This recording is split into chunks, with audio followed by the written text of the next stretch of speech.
حياكم الله، جزا الله خيرا كل من ضغط لنا لايك وشارك معنا في نشر الخير. حياك الله. سني ولا شيعي؟ شيعي. اهلا وسهلا. بتسب ولا مؤدب؟ لا لا، مؤدب الحمد لله. لماذا؟ ما شاء الله. اصل في شيعة بيخش يسبوا. لا لا، استغفر الله، ليس من عاداتنا، ومن يسب هذا ليس يمثلنا. يعني محمد بن يعقوب الكليني لا يمثلكم، لانك قال اذا رايتم اهل الريب والبدع والبراء فاكثروا البراءة منهم واكثروا من سبهم، فباهتوهم واكثروا من سبهم، فامرك تشتم كتير. محمد بن يعقوب الكليني رواية صحيحة، يرويها حمير بن يعني بيقولها كتير في روايات وبينسوها للنبي صلى الله عليه وسلم. فاظن انت لا يمثلك محمد بن يعقوب الكليني، صح؟ دعنا من هذا يا شيخ. ادعاك من هذا. انت جنسيتك شنو؟ عراقي. اهلا وسهلا. جالس فين؟ في البيت يعني وين؟ انت عارف انا فين؟ نعم. تعرف المكان اللي انا اجلس فيه؟ نعم. في العلياء. تعرف العلياء؟ في مصر. لا، في مصر. انا في العليات. تعرف العليات؟ أين في مصر؟ لا، هذه العليات كالحسينيات، أنتم تحبوا الحسين فسميت الحسينيات بحسينيات، وأنا أحب علي فسميت المكان الذي أنا فيه عليات. حياك. اتفضل هات سؤال. لماذا تستهزئ؟ لا مش لماذا، أنا مقصدي إن أنتوا أصلا ليه سميتوها حسينيات؟ طب ما إحنا ليه ما تعملوش فاطميات وحسنات وعليات؟ لماذا الحسيني فقط؟ ما إحنا ممكن نعمل حسينيات وعليات و... وزينبيات وفاطميات. عموما هات سؤالك. أهلا وسهلا بك، أنت ضيف شيء محترم. بدعمك يا عم، بدعمك. دعابة سنية. اتفضل. لدي سؤال يا شيخ، هل ممكن أن أسأل؟ اتفضل. ما حكم من آذى رسول الله؟ صلى الله عليه وسلم. الشيعة أذوا وقالوا عن النبي صلى الله عليه وآله وسلم أنه فوق البعوضة، وقالوا زوجته عياذا بالله اتهموها بالزنا، وقالوا صحابته كفار، وقالوا فشل في دعوته 23 سنة دعوة واصحابه ارتدوا. أما الحديث اللي انت جايبه في صحيح مسلم، عمر لم يقل لعائشة انت أذيت النبي صلى الله عليه وسلم، كان يظن ان النبي. انا هقول لك يا هلا يا هلا، انا فاهم اللي بتفكر فيها. هلا خلينا ارد عليك. تسمعني؟ يلا. مش انت جايب حديث في صحيح مسلم؟ نعم. ممكن تقرأ لي الآية الأول اللي انت عايز تستدل بيها في سورة الأحزاب؟ إن الذين بسم الله الرحمن الرحيم. أن الذين يؤذون. أنا هلا مش قلت لك هتقرأ آية في سورة الأحزاب وهتجيب حديث في صحيح مسلم؟ ألا إني لأعلم ما يجول في قلب الرافضي. طبعا مش بعلم غيب ولا حاجة ولا بعمل مبخرة وهشتبتيكو. الروايه اللي عندكم الامام علي قال اي كانوش عطنطني تحيا حرز مولانا امير المؤمنين. لا، لكن انا اعرف ما يجول في قلبك. قال النبي غضب فترك ازواجه، فظن عمر ان النبي طلق ازواجه، فبعدين عمر رضي الله عنه راح متهكما شديدا على زوجات النبي صلى الله عليه وسلم وهو يراهم انهم امهات المؤمنين، فقال لها يا عائشه انت اذيت النبي صلى الله عليه وسلم. قالت له شوف بنتك يا عمر، شوف حفصه، كما ان ابوك ممكن يغضب من امك، ممكن ابوك يغضب من امك؟ بالله اجبني، بالله اجبني، ممكن ابوك يغضب من امك؟ هذا يا عم اجب، ابوس ايدي، ابوس ايدي يا عم اجبني. انت مفكرني اقول لك ابوس ايدك؟ لا، ابوس ايدي انا. اجبني، هل ابوك ممكن يغضب من امك؟ نعم. الله الله. ليه يا هلا؟ هي امك عياذا بالله فاسقه؟ امك مش معصومه، ولو ابوك معصوم فامك مش معصومه اهو، ممكن ابوك يغضب منها، صح؟ لان ازواج، كما ان علي بن ابي طالب في كتاب علل الشوارع للصدوق، مش عارف علل الشوارع راح فين، هتلاقيه مرمي بقى في اي مزبله ولا حاجه، ما هو اسمه علل الشوارع. لا لازم انت خدت كتاب علل الشوارع من عندي من هنا، كان عندي كتاب علل الشوارع والله مش عارف راح فين، الله المستعان. هتلاقيه بقى اترمى في اي اهو ده اهو ثواني جبته كان مرمي في الناصيه اللي ورا في كتاب علل الشرائع للصدوق، ان فاطمه المعصومه غضبت من علي المعصوم. وفي كتب اهل السنه والجماعه لو تنزلت معك، لو تنزلت، عائشه مش معصومه والنبي غضب منها، هتنزل معها. فهذا معصوم وهذه ليست معصومه فتعذر، لكن معصوم ومعصومه، كيف المعصومه تغضب من المعصوم؟ تفضل. هل عمر بن الخطاب على عمر بن الخطاب. بلاش عمر دلوقتي، انا بكلمك عن المعصوم والمعصومه. مش انا قلت لك انا افهم ما يجول في قلبك؟ خلينا ماشيين واحده واحده. المعصومه فاطمه، كيف تغضب من المعصوم التراويح علي؟ وهي بدعة التي قال عنها عمر بن الخطاب؟ شنو؟ لماذا تأخذون من عمر إذا كان ليس معصوما، وعائشة لماذا تأخذون الأحاديث منه؟ جميل جدا. إذا أنت تقول أنه لا يجوز أخذ الدين إلا من معصوم، أليس كذلك؟ نعم. جميل جدا. نعم. الله. إمامك غائب، بتاخد دينك من مين الآن؟ من المرجع يا ولا. دي الجلدة الأولى ليك، تعالى 1-0. بتاخد دينك من المرجع، إذا لا تأخذ دينك من المعصوم.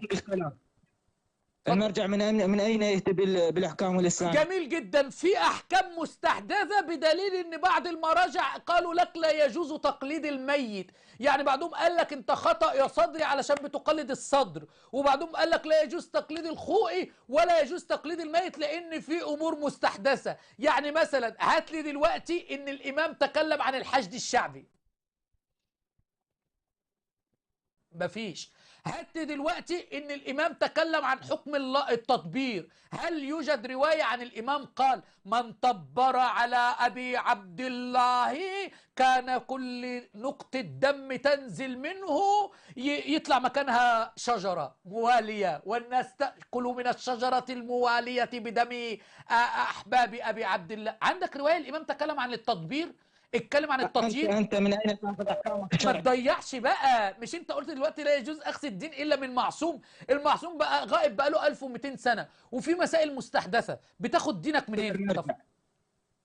من المراجع الله. 2-0. بتاخد دينك من المراجع. وكيف والامام قال لك تاخد دينك من معصوم؟ شفت داخل يطعن في عائشه رضي الله عنها، حصل لك ايه يا حبيبي؟ ما هو اللي بيطعن في صحابه النبي صلى الله عليه وسلم كده. لان انا النهارده كنت بتكلم عن عداله صحابه النبي من القران، وما رضيش يتعلق على الايه اللي بقراها. اذا بتاخد دينك من المراجع. طيب ده رقم واحد. المراجع نقلوا الدين من مين؟ المراجع نقلوا الدين من مين؟ من الأئمة. جميل جدا. مين اللي وصل لنا الدين؟ المراجع نقلوه من الأئمة. هل أخذوا الدين من الأئمة مباشرة أم من الرواة؟ من الرواة الله. 3-0 يا هلا، هاتريك يا هلا. من الرواة. إذا الرواة ليسوا بمعصومين. يعني أنا لما أفتح كتاب الكافي في يدي الآن وأفتح أي صفحة هذه مثلا، عدة من أصحابنا عن أحمد بن محمد بن خالد عن أبي عن عبد الله بن بحر عن عبد الله بن مسكان عمن رواه عن أبي عبد الله عليه السلام. مين عمن رواه ده ومين الرواه دول؟ مش النبي قال لنا ناخد ديننا من المعصوم فقط كما أنت تقول؟ طيب انتوا دلوقتي بتاخدوا دينكم من الرواه اللي وصل لكم عن المعصوم الرواه، فانتم أخذتم من الرواه فلم تأخذوا من المعصوم مباشرة. إذا يجوز أن ينقل الدين غير معصوم، صح؟ الرواة من أين يأتوا بالأحكام الشرعية؟ يأخذوها من المعصوم، صح؟ نعم. مين اللي بلغ أحاديث الأئمة المعصومين؟ مين اللي بلغ أحاديث الأئمة؟ نعم. من الذي بلغ أحاديث الأئمة المعصومين؟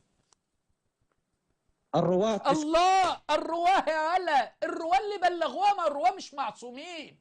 يبقى احنا نقول اللي نقلوا أحاديث النبي المعصوم الصحابة مش معصومين. هل الرواه يخطئون أم لا؟ نحن لا نأخذ إلا هل الرواه يخطئون أم لا؟ بعضهم ليس كلهم. يعني هل بعضهم معصومين؟ الكلام إذا طابق شوف يا حبيبي، أجبني نعم أو لا. هل الرواه إما منهم وبين أنفسهم يخطئون ولا معصومين؟ نعم يخطئون. الله. 4 ولا سوبر هاتريك هلا. يبقى إذن الرواه بيخطئوا. يبقى إذا ما ينفعش أقعد أطلع خطأ للصحابة وخطأ للصحابية، خطأ لأزواج النبي، خطأ للصحابي فلان علشان هم اللي بينقلوا الأحاديث. ماليش دعوة بهذا الخطأ، هل هم عدول أم لا؟ إذا أنت بتاخد دينك الآن من الرواه الذين ليسوا بمعصومين. فما احنا أهل السنة والجماعة نقول الصحابة نقلوا لنا أحاديث النبي صلى الله عليه وسلم، تقول سمعا وطاعا وتأخذ من الصحابة. أنا بقى تعالى، الصحابة أثنى الله عليهم في أكثر من 100 آية، وكنت بتكلم اليوم من كتاب ثناء المولى سبحانه وتعالى على أصحاب نبيه، أكثر من 100 آية أثنى الله تبارك وتعالى فيهم عن الصحابة. أين ثناء الله عن الرواة الذين ينقلون أحاديث الأئمة المعصومين؟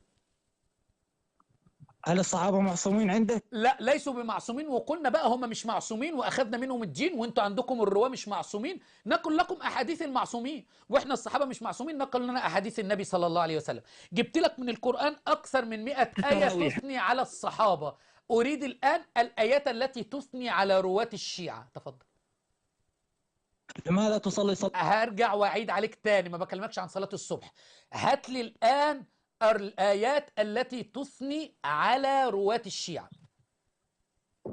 هات لي الرواية. شفتم؟ هات لي الرواية، هات لي الآيات. إذن ده ما فيش آيات بتثني عن الأئمة المعصومين أصلا، ده الآيات بتثني على الصحابة وما فيش آيات بتثني على الأئمة المعصومين، فيجيب لك آيات بتثني على الرواة. إذن بلاش دي. من أثنى على الرواة الذين نقلوا لكم الدين؟ اتفضل.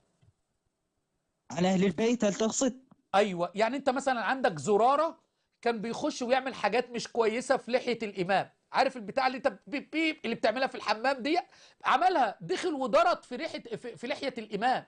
شوف لك ان تتخيل من اعظم الرواه عندكم زراره يخش ويصدرها للامام، كان زي الواد علاء المهدوي ما بيروح عند السيد عمود يفتكروا الامام، فهو زراره صدرها للامام وعملها في وجه الامام في لحيه الامام، والروايه موجوده في الكتاب الكافي. فالامام حتى قال لعن الله زراره، لعن الله زراره، وبتاع عمل كان الادب او ريحته وحش، فعملها في لحيه الامام. ومع ذلك تاخذون منه مئات الروايات. مين اللي اثنى على الروايات على الرواه دول يا حبيبي؟ عرفني مين اللي اثنى على الرواه عندكم. تفضل. يا شيخ رامي، نعم. الكلام الذي يطابق القرآن نأخذ به. جميل جدا. ايه اللي في معتقد الشيعة يطابق القرآن يا حبيبي؟ انا مثلا عندك الان روايات، مش روايات، عقائد الشيعية. ايه هي عقائد الشيعة اللي بتطابق القرآن؟ تفضل. الصلاة، الصوم، جميل جدا. الصلاة، اين قال لك القرآن تصلي صلاة الاستغاثة بفاطمة الزهراء؟ اللي موجودة صلاة الاستغاثة بفاطمة الزهراء في مفاتيح الجنان، الذي لا يخلو بيت من بيوت الشيعة إلا ويوجد فيه كتاب مفاتيح الجنان. هذا كتاب أين في هذا أين القرآن الكريم قال لك تصلي صلاة الاستغاثة وتقول يا مولاتي يا فاطمة أغيثيني؟ تفضل. من أين أمر الله يا بصلاة؟ عم بالله عليك بقول لك فين القرآن تقول لي أين أمر الله؟ فين في القرآن صلاة الاستغاثة؟ هو أنتوا ليه بتحب الملاوعة؟ ليه بتحبوا المراوغة؟ ده احنا 5-0 يا هلا، ده احنا عندنا السوبر هاتريك يا هلا. ليه بتحب المراوغة بقى؟ خليك وانت بتلعب كورة راوغ يا عم، مع اني ما بلعبش كورة ولا بتفرج على كورة. أرجع أسألك تاني، أين في القرآن صلاة أنت قلت بتاخد دينك من القرآن، الصلاة، أين صلاة الاستغاثة بفاطمة الزهراء؟ صلاة الاستغاثة مستحبة وليس واجبة. ما انا سألتكش حكم صلاة الاستغاثة، بقول لك دليلها من القرآن ايه؟ انا كيف اصلي وبصلي لله واسجد واستغيث بغير الله؟ هل صلاة التراويح مذكورة في القرآن؟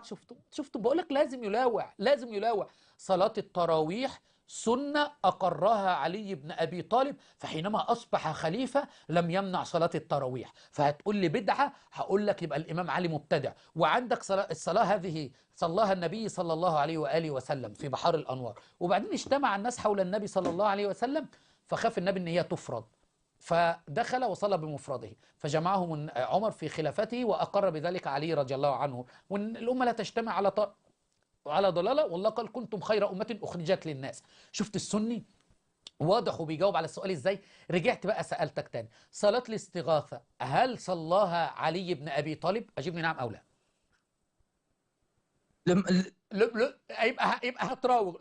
لا هتراوغ كده تعملها وانت في حمام السباحه بتغرق. لكن خلينا دلوقتي في صلاه الاستغاثه، هل صلاها الامام الحسن او الامام الحسين؟ صلوا صلاه الاستغاثه بفاطمه رضي الله عنها؟ صلاة الاستغاثة ليس واجبة. شكرا لك يا حبيبي، شكرا. انا سالتك صلاه الاستغاثه واجبها ولا انت عايز نجلدك ولا تعبتني ولا انا قلت لك حكم صلاه الاستغاثه؟ انا بقول لك هل صلاها علي بن ابي طالب صلاه الاستغاثه؟ فسبتك بتغرق. قلت لك هل صلاها الحسن والحسين؟ قلت لي صلاه الاستغاثه ليست واجبه. ما سالتكش عن حكمها، هل صلاها الحسن والحسين يا حبيبي رضي الله عنهما؟ هل صلى النبي يا عم اجبني، هل صلاها الحسن والحسين؟ ما سالتكش عن النبي صلى الله عليه واله وسلم. إذا قلت شكرا ليك يا حبيبي. ده الشيعي، دي عقليه الشيعي المراوغ. الشيعي المراوغ لذلك كثير منهم لا يهتدي. ليه؟ داخل يراوغ. كان بادئ بالطعن في عائشه رضي الله عنها ام المؤمنين المبرأه من فوق 7 سماوات، لعن الله من لعن عائشه، قل امين. فدخل يطعن في عائشه رضي الله عنه، فبان عوار معتقده. ما في أدلة من القرآن ولا من السنة. قال لك لا يؤخذ الدين إلا من المعصوم. أقر إن بيأخذ دينه من المراجع، وأقر إن بيأخذ دينه من المعممين، وأقر إن بيأخذ دينه من رواة ليسوا بمعصومين. توب يا حبيبي إلى الله، توب إلى الله. أنا أتمنى لك الخير، صلى أن يهديك وأن يأخذ بيدك إلى نور التوحيد. والحكم لكل شيء عاقل. استمع إلى اتصال هذا الشيعي المراوغ. تفضل يا حبيبي. انا شيعي أتشرف و... بك. واسمي رامي، بس ما تعيط لي رامي لانه ما مش بيمشي الحال رامي وسني. طيب، أنت اتصلت علي قبل كده صح؟ لا أول مرة؟ انا حكيتك هذيك المره، بس ما اتصلت فيه. لا أتذكر. ما اتصلت في البث وكان في حوار بيننا؟ لا انا قلت لك بدي ادق لك، بس انت ما دقيت لي، ما رنيت طب علي. اتفضل يا حبيبي، اتفضل. أهلا بك يا رامي. انا هذيك لانه سمعتك مره عم بتقول انه بالجنوب اللبناني والشيعة عم بيمثلوا. سمعتك مرة عم تقول هيك شيء عن الجنوب، حبيت تشاركك بهالموضوع بس ما دقيت لي. طب اتفضل. لا خلينا في التوحيد يا رامي. ليه أنت شيعي يا حبيبي؟ لماذا أنت شيعي؟ والله أنا خلقت شيعي. لا يا حبيبي، الإنسان بيولد على الفطرة، فأبواه بقى يهودان ينصران يجعلونه يصلي صلاة الاستغاثة بفاطمة، يسب الصحابة، يحرف القرآن. أنت عندك هذه العقائد؟ لا طبعا، زوجات النبي بدنا نسبهم أو الصحابة؟ طبعا لا. بس التشيع قائم على الولاية، الولاء والبراء. الولاية لآل البيت والبراءة من أعداء آل البيت اللي هم بيزعموا أنهم الصحابة رضي الله عنهم. فأنت تعتقد بذلك؟ صراحة، صراحة يا رامي. يعني قصدك انه اشتم لا اشتم زوجات؟ لا. هل تعتقد أن أبو بكر وعمر وعثمان اغتصبوا الخلافة من علي؟ طبعا. حكم اغتصاب الخلافة من الإمام. يعني مثلا أنا وأنت الآن، أنت تعرف أن الإمامة أعلى من النبوة صح؟ الإمامة أعلى من النبوة. الإمام علي أفضل من إبراهيم وإسماعيل وسليمان عليهم السلام صح؟ لا نفس الشيء. طيب جميل جدا. مسيلمة الكذاب قال أنا نبي، هذا حكمه كافر ولا مسلم؟ إذا شو؟ مسيلمة الكذاب ادعى النبوة وقال إنه نبي، ده كافر ولا مسلم؟ طب كافر طبعا. طب أبو بكر وعمر وعثمان إما اغتصبوا الخلافة كما أنت قلت الآن من علي، هل هذا كفر ولا إيمان؟ الصراحة طبعا كفر. أيوة. يبقى ليه بتقول لي يا رامي لا احنا نحترم الصحابة ونسبهم؟ بتحترم كفار؟ ليه كفار بقى؟ تعالى بقى يا رامي أنا وأنت. لا هلا انت جبرتني هذا الحكي. ما انا كنت بجيبك يا رامي، انا عارف ايه حياك الله يا رامي، ده انت اسمك جميل يا رامي. تعالى يا رامي، الرامي يا رامي، رامي ورامي كده مش هيمشي، بس يلا. بص يا رامي، لو انا فتحت القرآن الكريم يا حبيبي الآن والمصحف في يدي الآن، هل في آية تقول آمنوا بأن علي هو الخليفة؟ بالقرآن؟ نعم. بالاسم لا. الله قال يا داود إنا جعلناك خليفة في الأرض، فلماذا لم تأتي يا علي إنا جعلناك خليفة في الأرض؟ لماذا؟ بالاسم ما في بالاسم. طب ليش؟ ما بعتقد انه ذكر بالاسم. أحسنت. طب ليش النبي ما فسر لنا كل شيء بالقرآن وجابه دغري خالص بخلص؟ طيب لأن القرآن الله قال ولقد يسرنا القرآن للذكر، كتاب أحكمت آياته ثم بس ليه ما فصلت. ترجموا؟ ليش ما ترجموا النبي كله النبي وخفف علينا؟ ترجمة إيه؟ ليه ما فسر القرآن كاملا؟ والله العظيم كانوا هيكذبوا الشيعة برضه لو في تفسير كامل للنبي، مع ان النبي مفسر ايات، لان الايات واضحه بينه. القرآن نزل على فطاحل اللغه العربيه. ما جه العرب قالوا لا احنا ما نفهم كلامك هذا يا محمد، كان يقرأ عليهم القرآن فقط. صهيب ما قرأ عليه النبي صلى الله عليه وسلم القرآن. المهم خلينا بس في النقطه دي، النبي لو فسر القرآن ما كنتوش هتقبلوه، هتقولوا ده اللي نقل ابو بكر وعمر والصحابه وما كنتوش هتقبلوه. ليه القرآن يا رامي رفض أو لا يوجد فيه اسم لعلي رضي الله عنه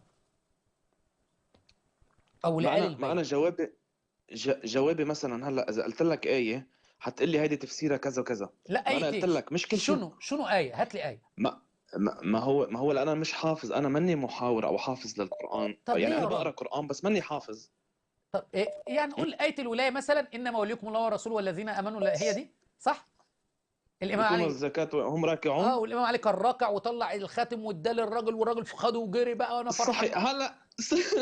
صحيح هلا انت مستحيل تصدق او مستحيل تفسرها مثل ما انا بفسرها او مثل ما لا يا يفسروها رب، خلينا أنا وأنت، إيه رأيك نرجع للآية تاني؟ عندك مصحف؟ ممكن تجيب مصحف وإحنا بنتكلم أنا وأنت مع بعض؟ طبعا في مصحف. هات مصحف. انت فكر كل بيت شيعي ما في مصحف لا او ما والله. بنقرا قران؟ بالعكس. لا هات، طب هات المصحف. نحن هات المصحف. صحيح. مه. طلعته؟ معي المصحف. معك مصحف؟ طبعا. طلع طبعا. صفحة 117. 117. اوكي طلعها. آية الولاية أمامك، الآية رقم 55. إنما، اقرأ كده. إنما شنو؟ 55. إنما وليكم الله، اللي مكتوب قدامها 54.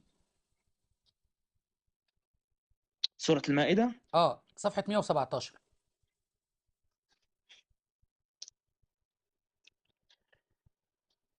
أنت ثانية واحدة بس. المصحف اللي معاك طبعة إيش؟ لا لا. مصحفي زي مصحفك منه محرف. لا، ما ما أنا فيش شيء عارف. اسمه محرف عندنا. عارف يا حبيبي، ما يقدروش يطبعوا المصحف المحرف. هو عندي هنا أهو فصل الخطاب أهو. بس أنا بقول لك، بس اللي أنا عايز أسألك عليه، الله يشرح صدري وصدرك الحق. طلعت الآية رقم 55 من سورة المائدة؟ طلعتها؟ انت سمعتني شو قلت؟ لا والله، عيد تاني معلش. كنت عم اقول لك انه اذا فيك انت تقراها.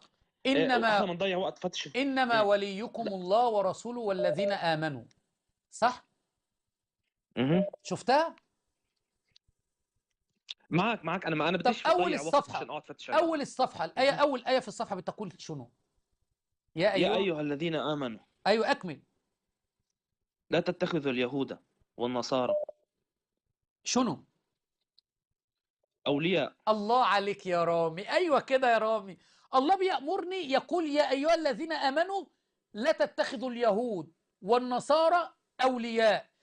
إذا شنو نتولى؟ مين اللي نتولى يا رب؟ إنما وليكم الله ورسوله والذين آمنوا. مين الذين آمنوا يا رب؟ الذين آمنوا الذين يقيمون الصلاة ويؤتون الزكاة وهم راكعون خاضعون لله تبارك وتعالى. فسياق الآيات بيبين لنا مين الذين آمنوا. لو قلنا الذين آمنوا علي بن أبي طالب فقط، يبقى الآية الأولانية اللي أنت قرأتها في أول الصفحة، يا أيها الذين آمنوا لا تتخذوا اليهود والنصارى والمسلمين أولياء. خلينا اليهود والنصارى وكل المؤمنين كفار. اما نتولى مين فقط؟ تتولوا علي، الله والنبي وعلي. يعقل؟ يعقل يا استاذ رامي؟ سياق الايات اهو. لا صحيح، بس ما هون انا ما بدي افسر، انا ما في افسر انا ما حسب يعني. بفسرش برضه، ده انا بجيب لك سياق الايات. انا ما جبتش حاجه تفسير من عندي. احنا كل ده في سياق الايات، مش هجيب لك اي تفسير من عندي. بس ركز بالله عليك يا رب. تاني حاجه، نفس الايه غدير بتقول، خم، نفس غدير خم. الايه هنروح لحديث، خلينا في الايه بس.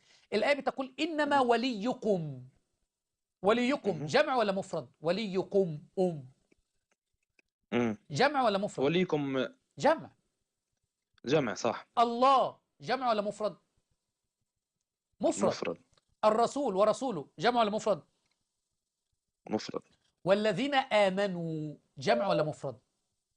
جمع. هل يعقل الذين آمنوا يبقى علي فرد فقط يأتي جمع؟ يعني الله مفرد والنبي مفرد صلى الله عليه وآله وسلم والإمام علي رب جمع. العالمين بيخاطب الناس بالجمع. الله أكبر. والذين آمنوا خطاب للناس، للمؤمنين. أحسنت يا رامي، ما شاء الله. والذين آمنوا لا خطاب بس بس انا بدي خبرك شغله، انه اذا ربنا مثلا بده يخاطب، انا ما بعرفش افسر القران مظبوط، بس انه بخاطب الناس او شخص واحد بخاطبه بالجمع ولا لا؟ يا أيها النبي جمع ولا مفرد؟ مفرد. والله خطبه هو لوحده.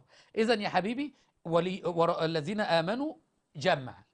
الذين امنوا، الذين يقيمون، جمع ولا مفرد؟ جمع. الصلاة، ويؤتون، جمع ولا مفرد؟ جمع. جمع. ويؤتون الزكاة وهم راكعون، جمع ولا مفرد؟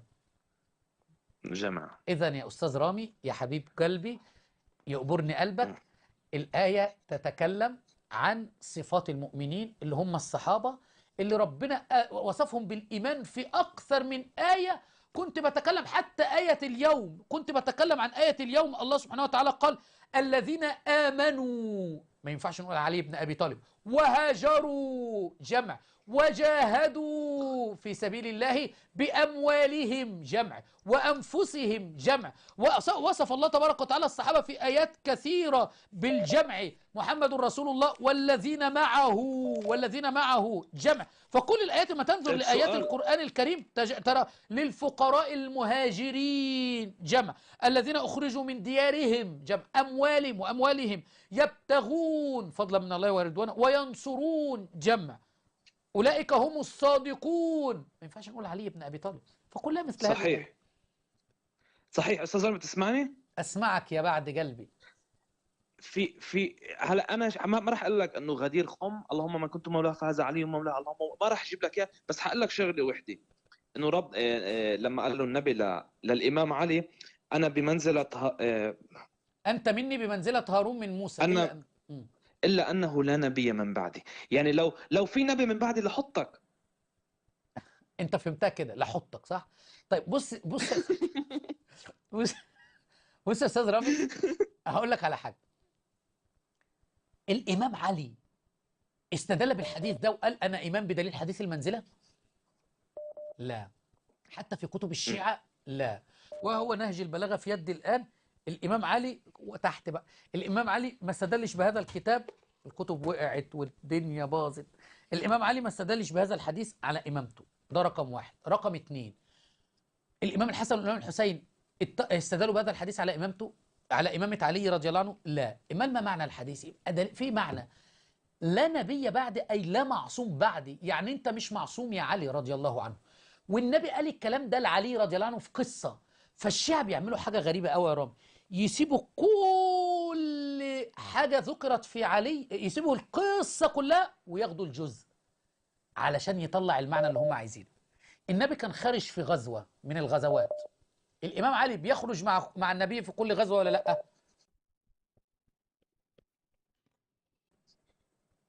صحيح. النبي ممكن يستغنى عن أبو بكر وعمر في الغزوة، لكن لا يستغنى عن علي، صح ولا لأ؟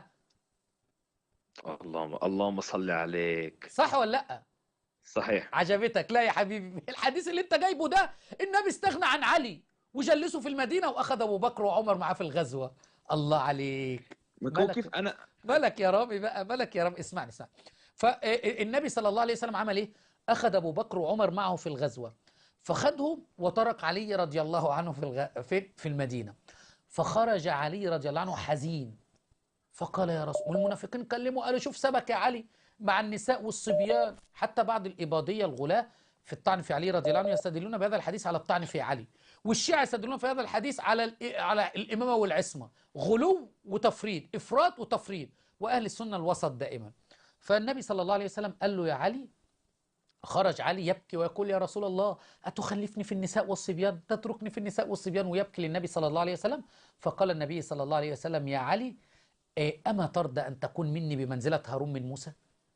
منزلة القرابة، إن النبي سايبه قريبه وابن عمه وتركه خلفه على المدينة كما خلف عبد الله بن أم مكتوم على المدينة. نخرج بقى ونقول الفرقة المكتومية، نحن نقول بإمامة عبد الله بن أم مكتوم. لا يصلح يا حبيبي. فالحديث هذا لا يوجد فيه. حتى علي رضي الله عنه بعد النبي خلفه على المدينة لم يستدل علي رضي الله عنه بالحديث على إمامته وعصمته وما شابه ذلك. عموما يا رامي، لأن الوقت ضاق معايا جدا، وأنا المفروض بس كلمة. اتفضل. كلمة واحدة قبل ما أسكر بس. اتفضل أتشرف. أنا بتمنى أنا قلت لك من الأول إنه أنا ماني صاحب حوار وماني صاحب معها كثير، بس بتمنى إني أشوفك بمناظرة مع الشيخ علاء المهداوي. بتمنى طيب. هيدي بتكون جميل جدا. قمة سعادة. جميل جدا. أنا اختلفت أنا والأستاذ رامي الآن حول أن علي بن أبي طالب هو الإمام بعد النبي صلى الله عليه وسلم أم لا. أنا من هنا أطلب الأستاذ علاء بسكريت، علاء المهتاوي، في مناظرة في إثبات أن علي بن أبي طالب هو الإمام المعصوم بعد النبي صلى الله عليه وآله وسلم. إن كنت رجال يا علاء اقبل المناظرة، ما تعملش زي المرة اللي فاتت، لأن هو من يومين قال إيه؟ قال أنا أتحدى رامي عيسى للمناظرة، ويختار رامي عيسى الموضوع وله الوقت اللي يحبه وفي المكان اللي يحبه. فقمت مطلع الفيديو في القناة عندي وقلت له اخترت الموضوع مكانة علي بن أبي طالب في كتب الشيعة، والقناة في قناتي هنا، وبما انك قلت اختار الوقت ليه ضعف وقتك. طلع يولول زي الزينبيات عند ايه؟ عند السيد عمون، ويقول لا انا لم اكل ذلك. عرضت له الفيديو قلت له يا كذاب الفيديو اهو في قناتك، ومسك المصحف وقال اقسم بهذا الكتاب لن يوافق لن يوافق. وما وافقت على المناظره والرابط موجود في قناتي، طلع يولول ولبس لبس الزينبيه. فانا عموما طلبت المناظره الان يا استاذ رامي وتشرفت بيك، واسال ان حبيب يوفقنا قلبي. واياك ان شاء الله يكون بيننا اتصالات، واسال ان يهديك يا رامي وياخذ بيدك الى ما يحبه ويرضى. أنا معك علاوة من إيران. حياك الله يا علاوي. سني ولا شيعي يا علاوي؟ أنا علاوة، إي أنا شيعي حبيبي. اهلا بك. ليه يا علاوي شيعي ليه؟ والله يا شيخ أنا قبل فترة، معذرة أخذ وقت البرنامج، بس أنا قبل فترة عندي صديق سني عرفاني على البث مالتك، وعرفاني على الشيخ وليد إسماعيل كذلك، ودخلت معاكم وش ما أشوف البثوث مالكم وش ما أشوف أنا بالغلط، يعني ما أشوف عقيدتي وتشيع ماله صحيح. فقبل فترة عندنا فرد هذا صديقي السني. نعم. علاوي صوتك انقطع يا حبيبي، تسمعني يا علاوي؟ علاوي صوتك منقطع يا حبيبي. علاوي النت شوي هنا ضعيف في إيران. انا اعلم ان انت ضعيف في ايران، الله المستعان. طب يا علاوي اي نعم شيخ رامي، إيه كنت اقول لك يا شيخ رامي عذرا. اتفضل. فاجاني هذا صديقي سالني سؤال واحد.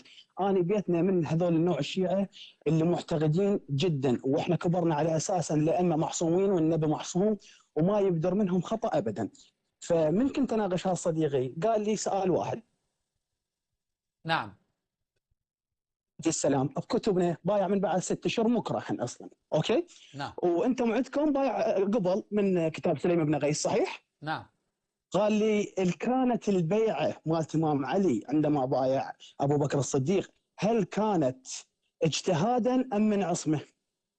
فأنا هنا شيخ رامي حقيقة هاي الكلمة جعلتك مخي تفكر. قلت صحيح، قلت إذا كان اجتهاد فيعني أمير المؤمنين أبو بكر صحيح شرعا، وإذا كان من عصمه يعني رب العالمين عاصمه وبختاره. فلهذا شيخ رامي أنا جيت على برنامجك، واذا يعني تحب وتساعدني احب اهتدي على الدين الصحيح. الله اكبر. طيب يا علاوي ما شاء الله عليك، اسال ان يشرح صدرك للحق يا علاوي وان ياخذ بيدك الى الحق. تحب ان تنطق معنا الله الشهادتين؟ عليك. نعم نعم نعم شيخ نعم. طيب يا حبيبي قول معايا اشهد ان لا اله الا الله، اشهد ان لا اله الا الله، واشهد ان محمدا رسول الله، واشهد ان محمدا رسول الله، واشهد ان القرآن كلام الله، واشهد ان القرآن كلام الله غير محرف ولا مبدل، غير محرف ولا مبدل، ورضي الله عن الصحابة وأزواج النبي.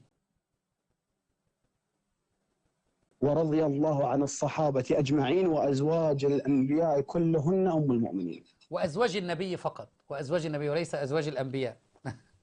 وأزواج النبي جزاك. وازواج النبي كلهن أيوة. امهات المؤمنين. الله أكبر الله أكبر. مبارك لك يا علاوي، باركوا لأخوكم علاوي. الله أكبر ولله الحمد. الحمد لله على هدايتك. الله أكبر.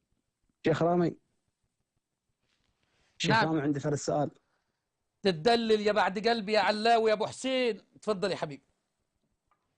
شيخ رامي أنا أهلي وجماعتي ولا واحد بيهم يسب الصحابة ولا واحد بيهم، بس لكن عندهم فرد نفرة خاصة لأن عايشين بهاي المنطقة المجوسية، عندهم فرد نفرة خاصة صوب أمير المؤمنين عمر وسيدنا عثمان وسيدنا أبو بكر الصديق رضي الله عنهم وأرضاهم.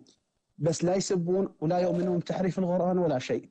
هل هذا ذنب أو خطأ أو شنو؟ شوف يا علو، لأن اولا أنا ما أحب أن أهلي يعني يدخلون النار وما يهتدون على الطريق الصحيح، بس شو اعلم أسوي ذلك لهم يا يعني؟ حبيبي، انا اعلم ذلك، وكل مهتدي بيجي لي بهذا السؤال، انا خايف على اهلي، اعمل ايه؟ اولا يا علوي، اكثر شيء يخاف عليه الانسان نفسه واهله، صح؟ طبعا صحيح. طيب، هل لو علموا انك اهتديت هيحصل لك مشاكل، صح؟ صحيح، مشاكل هواي، ممكن ايوه. حتى يعني ينفوني. اذا النقطه الاولى يا علاوي، الا تخبر احد ابدا، وده اللي انا بنصح بيه المهتدين في كل وقت، لا تخبر احد بهدايتك، اجعل الامر بينك وبين الله. انت من الاحواز يا علاوي؟ نعم نعم نعم، من الأحواز. انا معايا مهتدين كثر جدا من الاحواز. اخفي الامر، لا تخبر احد، واجعل الامر بينك وبين الله. طبعا لا يوجد عندكم صلاه جماعه، لا يوجد عندكم مسجد للجمعه او ما شابه ذلك، صلي في بيتك. اعلم. ليس لدينا مسجد للجمعة لأهل السنة فقط، اعلم. لكن للشيعة لا، موجود ومطروح. انا اقصد للشيعة، عارف، انا اقصد لاهل السنة. اهل السنة ليس لهم مساجد. لأهل انا السنة اقول لا، لك نعم. اقول لك كثير يا علاوي، انت ممكن تراهم متسننين ومتسترين لا يخبرون احد بهدايتهم، فانا اقول لك عليك يا علاوي تكتم الامر، واجعل الامر بينك وبين الله، وتواصل مع ارسل لك الوضوء والصلاة الصحيحة، نعم. واجعلك تتعلم معنا، تدخل معنا دورة في تعلم القرآن الكريم، وواحدة واحدة انت ممكن تدخل لاهلك إن شاء ببعض الله. الطرق باذن الله. اكتب لي رسالة الان، انا علاوي اللي إن اتصلت شاء الله. عليك، حتى ارسل لك رقمي نعم الخاص، ونبدا ان شاء الله نعم. اراسلك بعد البث. إن شاء الله هسه أنزل لك رسالة أكتب ان لك أنا شاء الله. على من الأهواز. شكرا رحم يا الله حبيبي، والديك. شكرا ليك يا علاوي، في امان الله. نسأل الله لنا ولك الهداية. امين امين يا حبيبي، شكر الله لك، مع السلامة. في أمان الله، في مع أمان الله، السلامة. في أمان الله. مع السلامة. لك أن تتخيل النعم اللي علينا. أنا لو نزلت البيت اللي في وشي فيه مسجد، البيت اللي جنبي فيه مسجد، أو المبنى اللي جنبي، المبنى اللي ورايا، المبنى اللي خلفي، مساجد كثيرة. إخواننا أهل السنة في الأحواز لا يوجد مسجد لصلاة جمعة. شفتم إيران؟ شفتم إيران لو تحكمت؟ الأحواز محتلة من قبل إيران، لكنك تتخيل، مش عايز أضرب مثل على أي دولة عربية عشان أصلا يحفظ دول العرب يا رب، لك أن تتخيل أن إيران احتلت الدولة العربية الفلانية. أول حاجة، مفيش صلاة جمعة في الأحواز، مفيش مسجد يجتمعون فيه يصلوا الجمعة عشان محتلاهم إيران المجوسية. ده أنت في إسرائيل ممكن تصلي، اليهود ممكن يسيبوك تصلي الجمعة. معابد اليهود موجودة في إيران، ولا يوجد مسجد لأهل السنة يقيمون في الجمعة في الأحواز. في الأحواز مسجد لأهل السنة يقيمون الجمعة، ممنوع. مفيش صلاة جماعة. اهل السنه يكلموني يقولوا لي ما فيش صلاه جماعه، ومعايا اخوه من الاحواز الان موجودين، اخونا المهتدي الاحواز وبيكتب لك لنا الله يا شيخ، اي والله لكم الله، والله داعي لكم اليوم في صلاتي، والله يا اهل الاحواز والله يشهد الله داعي لكم في صلاتي، يمكن ما يمر يوم يا اخواني في الاحواز الا وادعو لكم. بس انا عايز ابشركم بشرى جميله. انت عارف صلاتك اللي بتصليها في البيت منفرد ديت، اخي المسلم المهتدي الاحوازي، او المهتدي في العراق، او السني اللي في الاحواز، بتصلي في بيتك صلاة لوحدك أو مع أهلك فقط، أنت تعرف أن صلاتك هذه قد تكون عند الله أفضل من صلاة إمام الحرم. شفت الإمام ما بيقوم المصلين في الحرم؟ صلى الله يحفظ أئمة المسلمين يا رب، وأئمة الحرم سواء الحرم المكي أو المدني. أنت ممكن صلاتك المستضعف ده يا شيعي، يا اللي بتتصل عليه وتبكي وتقول لي أنا بتوضأ في الحمام حتى لا يعلموا بوضوئي، بتوضأ بجوار النجاسة، يجوز يا حبيبي أنك تتوضأ في الحمام، تقول بسم الله خارج الحمام وخش توضأ، وتخش تغلق الباب عليك. عارفه يا اختي يا شيعيه يا مهتديه اللي بتقولي لي بخاف من زوجي فبغلق الباب وساعات اصلي واسبل يدي حتى لا اعلم، تعلم ان صلاتك دي، شفت صلاه الحرم ب100,000، ممكن صلاتك هذه عند الله افضل ممن يصلي في الحرم ب100,000. انا لا اقول افضل، انا بقول قد تكون عند الله افضل من ذلك، لا انت صلاتك مضطر خائف وتركت كل ده وقمت للوقوف بين يدي الله تبارك وتعالى وتعرض نفسك للاهوال. فأنا أقول لك لا تحزن، لا تحزن يا اللي بتصلي مش عارف تصلي الجمعة من قبل هؤلاء المجوس، أو أنت يا مهتدي، الأخ المهتدي اللي مكلمني قبل أمس من النجف ويقول لي لا يوجد عندنا مسجد لأهل السنة والجماعة، وأنا بقى أصلا بقول للمهتدين من العراق، مهتدي في النجف، مهتدي في البصرة، لا تذهب لصلاة في مسجد أهل السنة، انت تعرف الميليشيات المجرمة الإرهابية لو شافتك خارج من مسجد أهل السنة هتأذيك. صلي في بيتك، صلي في بيتك فهو أأمن لك، والحفظ على حفظ النفس واجب، أوجب من وجوب صلاة الجماعة. فأنا أقول لكم صلاتكم هذه قد تكون عند الله أعظم وأفضل. أسأل الله أن يثبتكم وأن يبارك فيكم، ولا تنسونا من صالح دعائكم أيها المهتدون وإخواننا في الأحواز والمهتدي في كل مكان.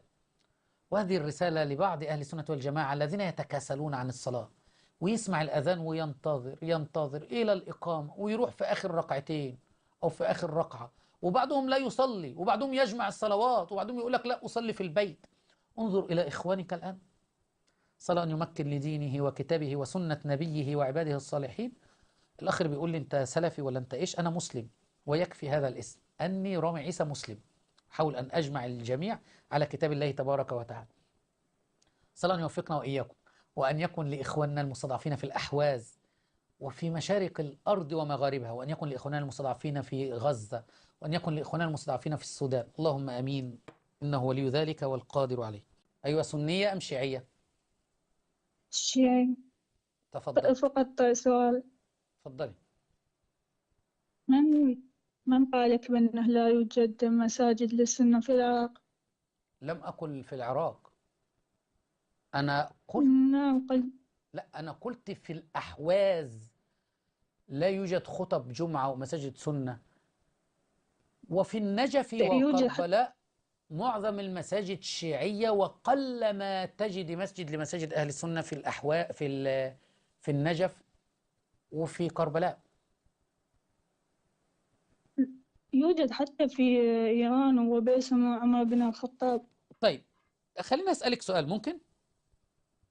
تفضل. أنت شيعية ليش؟ شيعية ليش؟ نعم.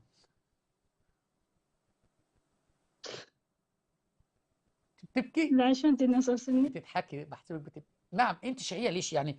هل أنت بتطبري على راسك؟ صراحة لا. بتطبري تطبير، بتطبري ولا ما بتطبري؟ أو لأنه واحد يتبرع بالدم مو.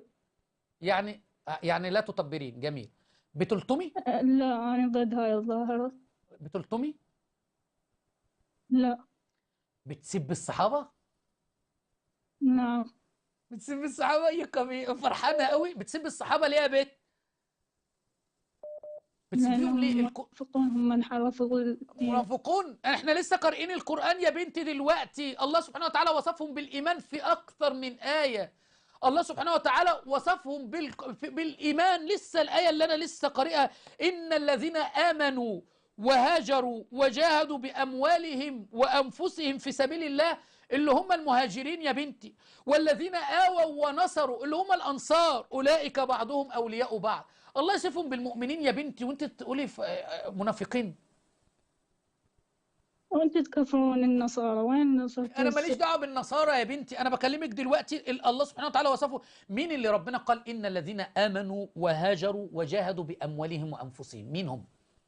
وصفهم بالايمان والهجره والجهاد باكثر شيء يملكه الانسان بالمال والنفس. اسمى شيء عند الانسان هم مين؟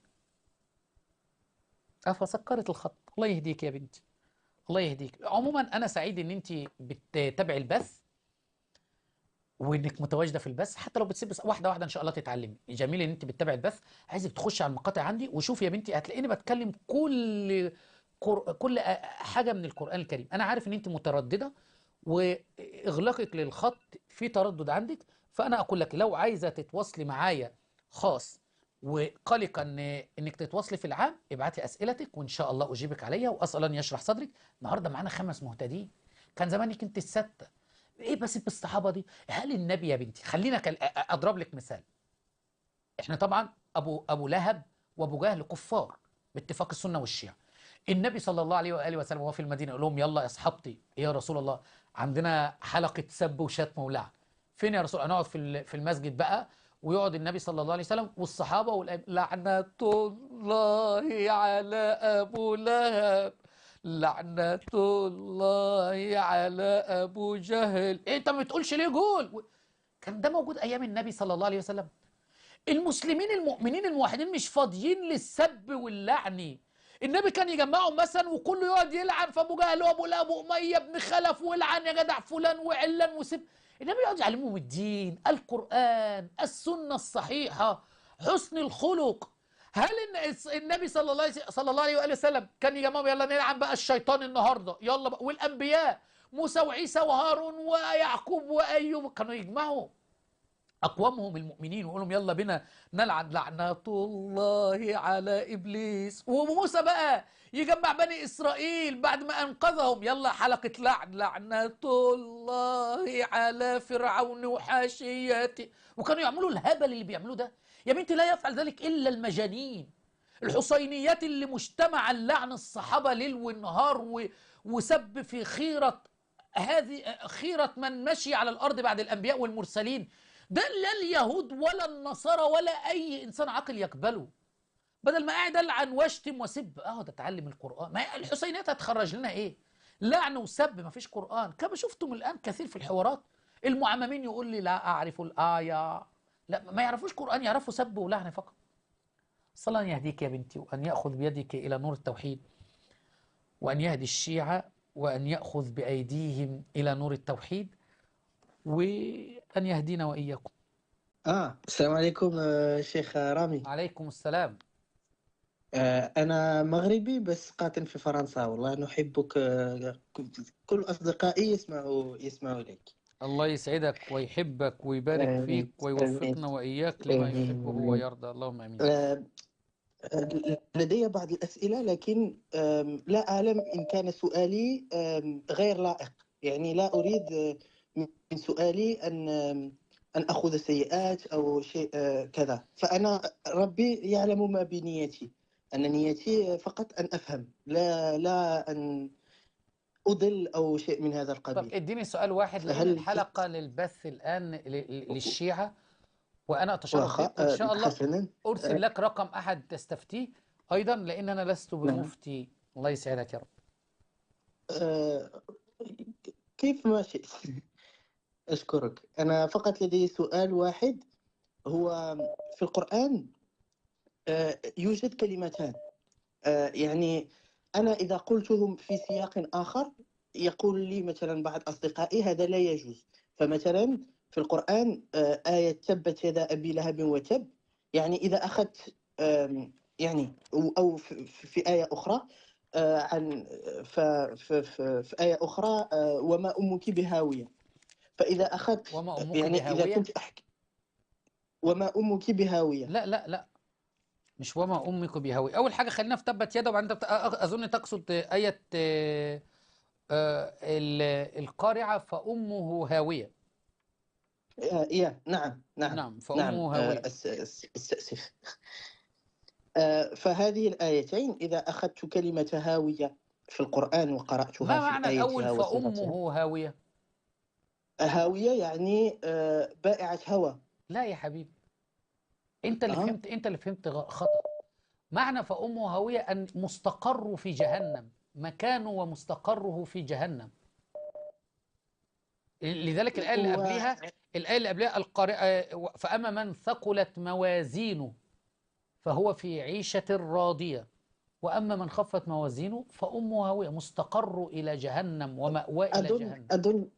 أظن لا نتحدث عن نفس الآية التي أتت مريم بابنها وكانت وقالوا قومها بأن يعني ليس أبوك ولا أمك بغية. يعني بغية. نعم. البغية غير هاوية. هنا مش صاحبة الهوى، غير هاوية. هوى صاحبة هوى أو بائعة تلاقي، غير هاوية. الهاوية هنا الاستقرار، يعني استقراره، مسكنه، مكانه اللي هو فيه في جهنم، هو جهنم. فأمه هاوية أي مكان ومستقر. جزاك الله خير يا حبيبي، وإن شاء الله في أسئلة تانية إن شاء الله تواصل معي. جزاك الله خير، شكرا الله لك. شكرا. أنا من أشوف بثك، أنا من أهل السنة بس مقيم بمصر يعني، بس من أشوف بثك وناس تهتدي وهاي أشيل فكرة إنه الرافضة داء وليس لهم إلا السيف دواء. بس أنا من أشوف نفس الشيء يسبون أم المؤمنين عائشة ويطعنون بالصحابة ويحرفون بالقرآن. يعني أنا أعتقد إنه هذول ما يتحكي وياهم، يعني الكلام ما يفيد. طيب خلينا أجيبك على ذلك. وعموما نعم. جزاك الله خيرا على اتصالك يا حبيبي. أولا اضغط لايك الأول، الناس الموجودة اضغط لايك وشير البث. بقالي فترة البث بيتبلغ عليه ما بيوصلش لناس كثيرة، يعني كتير يقول لي لم يصل إلي رابط البث، فاضغط لايك وشارك البث. أولا نحن عندنا الشيعة الاثنى عشرية ينقسمون إلى قسمين: شيعة عقلاء مثقفين، حتى لو سواق توك توك. أي أيوة والله بتواصل معايا شاب سواق توك توك لطيف جميل شيعي اثني عشري من العراق. يعني لا أقول مثقف إن هو طبيب، أو في أطباء كثيرين وبيعبدوا بقر. كنت قاعد مع واحد هندوسي وإن يعني جت الصدفة القدر إن إحنا نجلس على سفرة واحدة وإحنا بناكل، فخوفته إن ده لحم بقر وآمن على الأكل، وكان رجل عاقل ناضج معاه شهادات فليس العقل بالشهادات فقط. في شيعة عقلاء جالسين الآن وأسر عائلات جالسين بيشاهدون الآن، لا يقبلون بيسمعوا الشيعة اللي بيخشوا يسبوا ويشتموا، ويقول لك هؤلاء لا يمثلوننا. الشيعة عقلاء لا يقبلون بسب الصحابة وسب الخلفاء الراشدين، لا يلطمون ولا يطبرون، لا يذهبون إلى القبور والأضرحة يطلبون منها ويتركون دعاء الله تبارك وتعالى. لا ما يتركون. فدول الشيعة عقلاء كثير منهم، هؤلاء أتشرف بهم وأقول عنهم إخواني، يعني أتشرف أن أقول عنهم مسلمين وإخواني. ليه بقى؟ لأن لا يسبون ولا يلعنون ولا يشركون بالله تبارك وتعالى. فأنا أقول لهم بقي القليل على الطريق المستقيم أن تتعلموا الوضوء والصلاة الصحيحة. فدول أنا بخاطبهم. في مجموعة تانية أعوذ بالله مرتزقة أو جلاذفة، يعني بص غش سم بكم عمي فهم لا يعقلون. داخل قال الله عنهم سم بكم عمي فهم لا يعقلون، وفي الآية الأخرى لا يرجعون. فدول بايم يخش ما عنده إلا السب واللعن. الأذان بيأذن وهو واقف يلطم ويطبر ويتطين، ولا يصلون، يزنون، يسرقون، يشربون المخدرات. فده قسم آخر لا يمثلنا ولا يمثل الإسلام ولا يمثل الشيعة العقلاء. فدول يعني الواحد يعني ما يشوف اتصالهم بيسكر عليهم. ولذلك أنا أقول للشيعة اللي بتسمعني أنت في أي قسم من الاثنين؟ وأنا أعلم أن، وهيخالفني بعض أهل السنة، أعلم أن أكثر من 60% من شيعة العراق القسم الأولاني، اللي هم العقلاء نضاش لا يسبون ولا يلعنون. ال 40% بقى اللي هم خليط، نسأل الله أن يهديهم وأن يأخذ بأيديهم إلى نور التوحيد.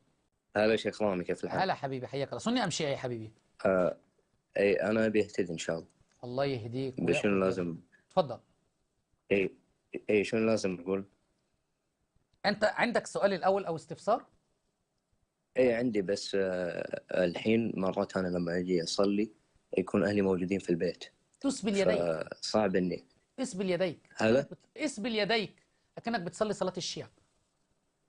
بس التربه لازم اكون حاطط. حط التربة أمامك. شلون؟ حط التربة أمامك ولا تسجد عليه، وإن اضطررت إنك تسجد عليها اجعل أنفك يلمس الأرض. تمام. طيب لما ابي اكبر وبتزوج، فيعني اني الله. اتزوج سنيه واخالفهم. مين اللي هداك؟ اخالفهم بهالموضوع. مين اللي هداك؟ الله، صح؟ صح. فالذي هداك هو الذي سييسر لك الزواج وييسر لك حياتك كلها. أنا يعطيك العافيه. معايا نساء، بس انا قصدي انهم يمكن ما يرضون، فهمت؟ حتى إن لم يرضوا تزوج بالسنية. أنت بتتكلم عن دين. حتى لو لم يرضوا. حتى لو لم يرضوا. حلو، يعطيك العافية. أنا أعرف أخوات بيتواصلوا معي، نساء مهتديات من الكويت، ومنهم فتيات لم تتزوج بعد، ومنهم نساء متزوجات، وما شاء الله يقيمون شعائرهم الحقيقية الصحيحة ودون أن يعلم أحد.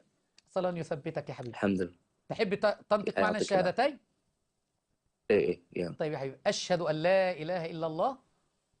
أشهد أن لا إله إلا الله. وأشهد أن محمد رسول الله. وأشهد أن محمد رسول الله. وأشهد أن القرآن كلام الله. وأشهد أن القرآن كلام الله. غير محرف ولا مبدل. غير محرف ولا مبدل. ورضي الله عن الصحابة وأزواج النبي. ورضي الله عن الصحابة وأزواج النبي. الله أكبر، الله أكبر. باركوا لأخيكم يا أهل التوحيد. الله أكبر ولله الحمد. الحمد لله الذي أخرجك من الظلمات إلى النور. الله أكبر. يعطيك العافية شيخ رامي، شكرا. هنيئا لك يا حبيبي، وأسأل أن يثبتك إن شاء الله. يعطيك العافية. أرسل لك رقمي الخاص ونتواصل سويا، والحمد لله على هدايتك. ادعي لي. يعطيك أبشر العافية. أبشر. الإخوة كلهم بيدعوا لك في البث الآن. هنيئا لك يا حبيبي. الحمد لله. حياك شكرا. الله. مع مع السلامة. السلامة يا حبيبي. الله أكبر ولله الحمد. المهتدي رقم 2 من الكويت، والمهتدي رقم 5 في البث اليومي بفضل الله تبارك وتعالى. أسأل أن يثبتك وأن يوفقنا وإياك لما يحب ويرضى، وإن شاء الله لنا تواصل بإذن الله تبارك وتعالى. شيعي معلش أهلا. هذا صوتي مو واضح. حياك الله. تفضل. أنا إن شاء الله أريد أهتدي إن شاء الله يعني. الله أكبر. هنيئا لك. بس شيخ رامي، نعم. أنا شوي واتصل عليك. أنا سمعت الجرس يا حبيبي، الجرس عندك. هبعت لك رقمي الخاص. أنت من أين؟ سكر الخط. الله أكبر. أخونا من الكويت. الله أكبر. تاني مهتدي اليوم من الكويت. الله أكبر ولله الحمد. أيوة كده، في عقلاء يسمعون الأدلة اللي قلناها الآن من القرآن الكريم على إثبات مكانة صحابة النبي صلى الله عليه وسلم، إن ربنا أعطاهم مكانة ليست موجودة في الأمم تحت الأنبياء الصحابة. الآيات الكثيرة الواضحة البينة. خليني أجيب رقم هذا الأخ الكويتي حتى أرسل له رقمي الخاص، لأن الرسالة هتكون كثيرة جدا. ما شاء الله. الله أكبر ولله الحمد.